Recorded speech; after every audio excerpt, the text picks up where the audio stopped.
আলমিনের পবিত্র কালাম কোরআনে মাজিদ ফুরকানে হামিদ এখনো আমাদের সিনা সহিশুদ্ধভাবে ধারণ করতে পারিনি। আগামীকালকে থেকে আপনাদেরকে আলিফ বা তা সা থেকে এই কোরআনে করিম পড়ার নিয়তে শুরু করবার আমি বিশেষ ইলতেমাস পেশ করলাম। আপনারা কবুল করলেন তো?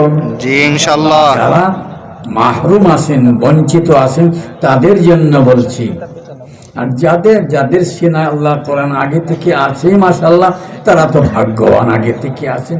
যারা মাহরুম বঞ্চিত তাদের জন্য বলছি, তারাও যেন মাহরুম না থাকে, তারাও যেন মহান রব্বুল আলামিনের পবিত্র কালামকে সিনা ধারণ করে জীবন পরিচালনা করেন এবং দিবারাত্রি তিলাওয়াত করে এর খায়র বরকত পুরাপুরি হাসিল করে আল্লাহ পাকের কালামের ইজ্জত সম্মান করে নিজেও ইজ্জতওয়ালা হইতে পারেন।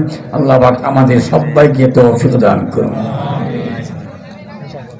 সঙ্গে সঙ্গে নিয়ত করব যে আমরা যেন হুজুর সাল্লাল্লাহু আলাইহি ওয়াসাল্লামের প্রত্যেকটি নূরানি সুন্নতের উপর জীবন গঠন